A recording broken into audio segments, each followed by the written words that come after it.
మూర్ఖులకు ఈ తరము నన్ను వేరు చేసి పరలోక పౌరత్వం నాకు ఇచ్చినది.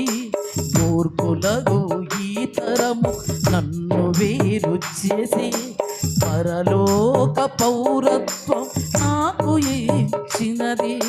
నీ కృపా, నీ కృపా, నీ కృపా, ఇది నీ కృపా. అందరూ నీ కృపా, నీ కృప. అందరూ రెండు చేతులు.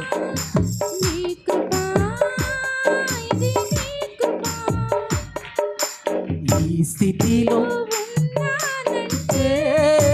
యేసయ్యా నా తండ్రి,